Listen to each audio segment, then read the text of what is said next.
Pronti? 1, 2, 3. Buono il primo segnale con la velocità di Teseo Gas, al quale però rientra Original CAF. Vantaggio Original CAF con Antonio Castiello, all'esterno è Teseo Gas, poi vediamo nero su bianco ATC 15.6, primi 200 metri, passaggio davanti alle tribune con Teseo Gas che insiste e alla fine passa dopo 300 metri ed è il battistrada davanti a Original CAF, mentre avanza a largo Tunecede in anticipo su Ronaldo Grad che è subito lì, è partito molto bene anche Valente FB, cavalli sulla curva. Arriviamo ormai al paletto dei 600 metri con il vantaggio Teseo Gas a precedere il numero 3 di Original CAF, poi nero su bianco ATC a precedere Tunecede che si è sistemato quarto alla corda davanti a Volpelli. Intanto arriviamo al primo giro passato in 1.1.6 con un 15.2 sulla retta di là. Di fuori scoperto è Ronaldo Grad a sto punto che affianca Original CAF, Valente FB in seconda pariglia, intanto c'è l'errore a centrogruppo di Volpelli.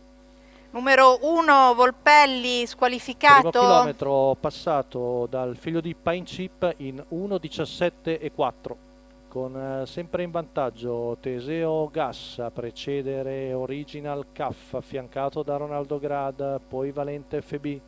All'esterno vediamo anche il numero 9 di Turbo Capar 15.4 qui davanti alle tribune con in vantaggio sempre ripetiamo Adrian numero Gioni 1 e Teseo Gas. Volpelli squalificato. Ronaldo Grad lì di fuori scoperto con in schiena Valente FB al quale è venuta corsa al bacio, curva di là in 15.6, sempre terza la corda, nero su bianco TC. Ora Socrate Benal si muove ma prontamente Antonio Di Nardo scatta col figlio di Ganimede del nuovo battistrada a 400 metri dalla conclusione, cerca di prendere il largo, avanza Socrate Benal in seconda posizione, cercano di riprendersi i cavalli che erano in vantaggio, tra i quali ancora il terzo posto Teseo Gas. Ora Socrate Benal va direttamente all'attacco di Valente FB, retta d'arrivo, Valente FB cerca di sfuggire a Socrate Benal, ultimi 100 metri, Valente FB sembra avere corsa vinta e viene a dominare nei confronti di Socrate Benal, mentre per il terzo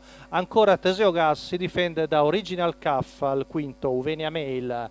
La vittoria per Valente FB, Antonio Di Nardo al triplo in giornata, sempre per il training di Gennaro Casillo, stavolta per la signora Isabel Jacqueline Letmuller. Valente FB, il figlio di Ganimede Musa del Ronco, viene a vincere con spunto veramente notevole ai 600 finali, è partito dalla seconda pariglia ed è venuto a dominare un valido Socrate Benal che prende il secondo posto, mentre ancora terzo un ottimo Teseo Gas si difende coi denti.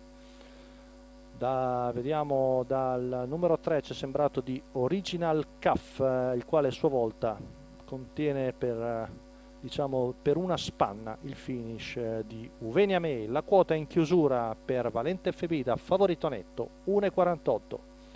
È tutto per la giornata di oggi all'Ippodromo Arcoveggio. Ricordiamo che il prossimo appuntamento è per sabato, quindi sabato prossimo un'altra riunione di corse qui a Bologna.